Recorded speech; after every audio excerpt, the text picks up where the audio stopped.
Ça y est, on a enfin terminé de préparer le tunnel pour l'hiver. Donc on a bossé énormément hier en fait avec Dimitri, donc l'ami avec qui je fais ce jardin, et puis on a réussi à terminer de cloisonner les deux extrémités du tunnel et on a préparé une couche à l'intérieur. Donc dans cette vidéo, je vais te montrer tout ça. Donc on se retrouve à l'intérieur du tunnel. Et donc voilà le travail.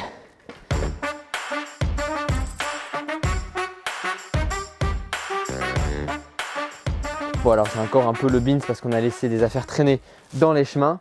Mais c'est assez chouette parce que déjà, rien au niveau sonore, je m'aperçois qu'on sent que c'est fermé parce qu'il y a plus de...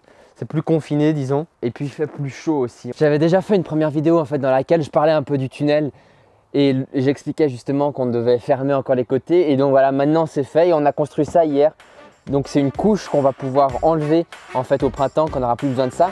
Et ça va permettre de faire en fait encore augmenter la chaleur sous ces plaques de verre. Donc ça c'est des châssis d'horticulteurs qu'on avait récupérés parce que voilà, le père de Dimitri est horticulteur. Et donc lui changeait toutes ses infrastructures il y a quelques temps et il avait mis ça de côté. Et puis voilà, avant de les jeter, il nous a demandé si on les voulait et on les a évidemment repris avec plaisir. Alors j'ai 4 choses à faire en fait aujourd'hui au potager. Je dois désherber, je dois ramasser, je dois arroser et je dois semer.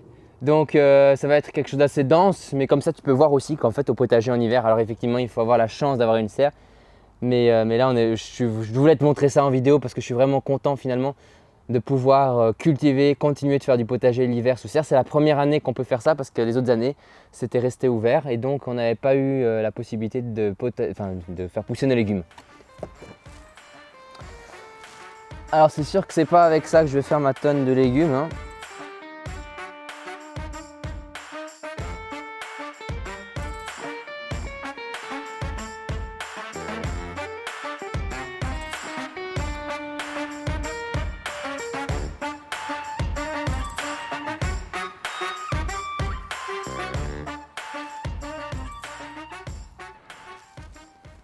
Bon alors voilà, là j'ai un petit cajot d'épinards, déjà c'est suffisant pour ce dont on a besoin aujourd'hui.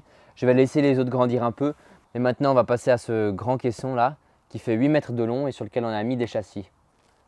Alors évidemment le principal inconvénient en fait avec ces châssis c'est justement d'essayer de les ouvrir parce qu'ils sont lourds et volumineux. Et donc tout seul c'est parfois difficile, mais je suis en train de développer une technique. Puis après l'idée c'est pas de marcher dans le dent. Bon tu vois là il n'y a rien vraiment de très compliqué, hein. C'est simplement des planches qu'on est venu fixer aux extrémités et puis on a fait voilà, un cadre avec. Ce cadre là va être amovible, c'est à dire qu'on va pouvoir l'enlever au printemps quand on n'aura plus besoin. C'est parce qu'après voilà, s'il fait trop chaud dessous aussi c'est un problème. Il y a plusieurs inconvénients à cultiver sous serre aussi parce que voilà, s'il n'y a pas vraiment d'ouverture ça peut vite monter en chaleur et les plantes elles ont besoin aussi un peu, elles ont besoin d'air frais. Donc il faut veiller justement à aérer de temps en temps quand même le tunnel, mais bon là comme il y a des grandes ouvertures aux extrémités encore, ça va. Là je vais juste prendre cette salade qui est en train de toucher les vitres. Mais elle n'est pas très très grande, mais bon, ça peut déjà faire l'affaire pour ce soir. Et le deuxième inconvénient c'est aussi en fait l'arrosage. C'est-à-dire que là par exemple il pleut dehors. Donc moi je suis content, je suis à l'abri, je suis content, là le jardin est arrosé. Par contre, voilà, évidemment, ça n'arrose pas à l'intérieur. Du coup, c'est quelque chose sur lequel je suis très mauvais, c'est de la récurrence justement dans l'arrosage. Et en parlant d'arrosage, je vais te montrer de la manière dont je procède parce qu'effectivement, tu te dis bien que si jamais il pleut dehors, ça serait idiot pour moi de devoir prendre de l'eau du robinet ou autre pour arroser à l'intérieur alors qu'il pleut. Du coup, on a élaboré un système, ça fait assez longtemps qu'on l'a mis en place, mais c'est simplement de récupérer l'eau de pluie en fait. Donc là sur la plus petite serre on a mis des gouttières qui récupèrent l'eau de pluie. Donc en tout ça nous fait 800 litres d'eau qu'on a ici parce qu'on a un bidon de 500, un bidon de 300 et en permute disons la gouttière déclin est remplie. Mais bon là tu as vu il est pas encore rempli celui de 300 simplement parce qu'on l'utilise pour arroser la serre. Ce qu'on fait c'est qu'on branche le tuyau sur la vanne et puis on ouvre et hop ça se vide là-bas. Et donc avec je peux venir arroser à l'intérieur.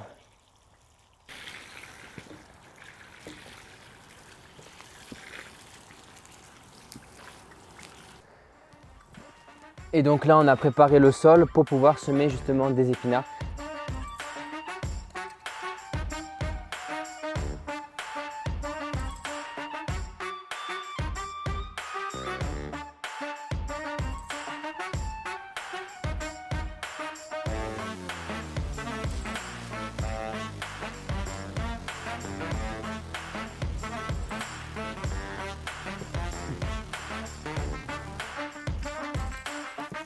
Alors maintenant, il n'y a plus qu'à attendre que ça pousse. Et ça, maintenant, c'est le moment galère où il faut refermer cette histoire.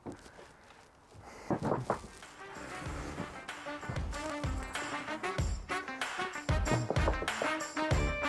peu délicat.